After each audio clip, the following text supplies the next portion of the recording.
بسم اللہ الرحمن الرحیم۔ انفو ہائیو کے سامعین کو السلام علیکم۔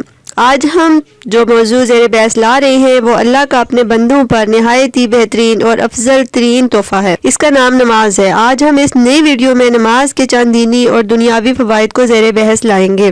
کوشش کریں گے کہ اچھے اور بہتر طریقے سے آپ کی رہنمائی کر سکیں اور نماز کے دینی اور دنیاوی فوائد سے مطلع کر سکیں۔ تو چلیں اپنے موضوع کی طرف۔ نماز اللہ تعالیٰ کا ایک نہایت بہترین تحفہ ہے۔ امت محمدی کو نماز کا حکم 700 بار قرآن پاک میں آیا ہے۔ اس سے اندازہ لگایا جا سکتا ہے کہ نماز کی پابندی کرنے کے لیے اتنی شدت سے کیوں کہا گیا ہے۔ حضرت محمد صلی اللہ علیہ وآلہ وسلم کا فرمان ہے، نماز میری آنکھوں کی ٹھنڈک ہے۔ ایک جگہ اور فرمایا، جس نے نماز قائم کی اس نے دین قائم کر رکھا، جس نے نماز چھوڑ دی اس نے دین گرا دیا۔ آج کی اس چھوٹی سی ویڈیو میں ہم نماز کے چند دینی اور دنیاوی فوائد کو جانیں گے۔ نماز کے دینی فوائد۔ نماز ایک ایسا عمل ہے جو بے حیائی اور برے کاموں سے روکتی ہے۔ اس کا حوالہ ایک حدیث کے کچھ حصے میں ایسے ملتا ہے، نماز دن کے دونوں حصوں میں قائم کرو اور کچھ رات کے بھی، اور بلا شبہ نیکیاں برائیوں کو مٹا دیتی ہیں۔ صحیح بخاری 526 صحیح حدیث۔ نماز اگر وقت با جماعت ادا کی جائے تو اس سے اللہ کو بہت خوشی اور محبوب عمل ہے۔ اس سے اللہ تعالیٰ کا قرب حاصل ہوتا ہے اور انسان میں عاجزی آتی ہے، کیونکہ نماز ایک ایسا عمل ہے جو انسان کو پاک رکھنے اور بخشش کا وسیلہ ہے۔ نماز گناہوں کو ایسے دھوتی ہے جیسے موسم خزاں میں پتے درختوں سے جھڑتے ہیں۔ نماز مومن کو روحانی طور پر صاف رکھتی ہے اور وقت کا پابند بناتی ہے۔ فجر کی نماز انسان کے لیے رزق کے دروازے کھولتی ہے۔ ظہر کی نماز رزق میں برکت ڈالتی ہے۔ عصر کی نماز مومن میں قوت ڈالتی ہے۔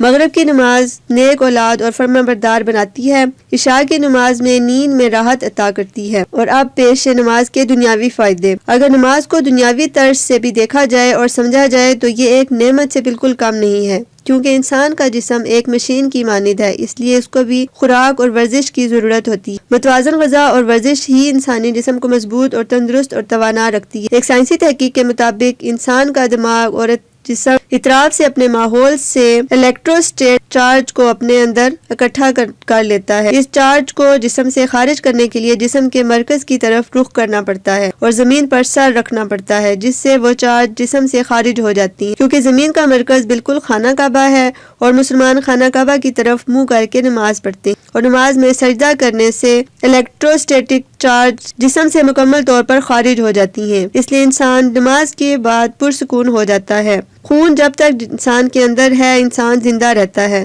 اور انسان کو کام کرنے کے لیے اور تھکاوٹ سے بچنے کے لیے خون کی روانگی انسان کے اندر برقرار رکھنی چاہیے۔ نماز بھی کچھ ایسا ہی کام کرتی ہے۔ انسان کا دل ایک پمپ کا کام کرتا ہے۔ انسان کا سر دل سے اوپر ہوتا ہے، اس لیے سر کی طرف خون کی روانگی کم ہوتی ہے، جب تک دل کے نیچے والے جسم کے حصوں میں زیادہ ہوتی ہے۔ جب مسلمان رکوع اور سجود کرتا ہے تو سر نیچے آ جاتا ہے، جسے دل و دماغ کو خون زیادہ پہنچتا ہے، اور اگر سجدہ زیادہ لمبا کر دیا جائے تو ایسے معلوم ہوتا ہے کہ خون دماغ کے ہر حصے میں پہنچ چکا ہو اور انسان کا دماغ کھل چکا ہوتا ہے۔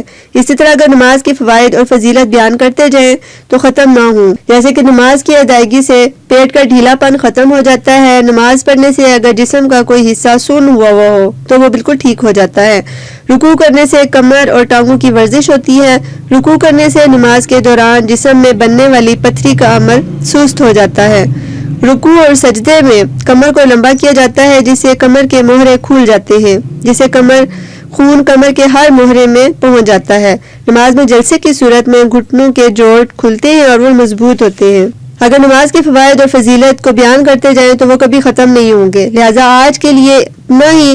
آپ سے گزارش ہے کہ ویڈیو کو لائک کریں اور کمنٹس کریں اور شیئر بھی کیا کریں، اور سبسکرائب اگر آپ نے نہیں کیا تو سبسکرائب بھی کر دیں۔ آخر میں صرف اتنا ہی کہوں گی کہ نماز مسلمان خود کے لیے پڑھتا ہے، اور یہ نماز کو فوائد کے لیے مت پڑھیں، بلکہ وہ تو ہمیں ویسے بھی مل ہی جائیں گے۔ نماز کو صرف اللہ تعالیٰ کے لیے پڑھیں۔ نماز حقوق اللہ میں سے ہے، لیکن اس کے بعد حقوق العباد بھی ہیں جن کی اہمیت حقوق اللہ سے بھی زیادہ ہے، لہٰذا محتاط رہیں اور لوگوں کے لیے آسانیاں پیدا کریں اور نفرتوں کو مت پھیلائیں۔ اللہ آپ کو اور ہم سب کو 5 وقت کا نماز کا پابند بنائے، آمین ثم آمین۔ یہ تھی میری آج کی ویڈیو، امید ہے کہ آپ کو اچھی لگی ہوگی۔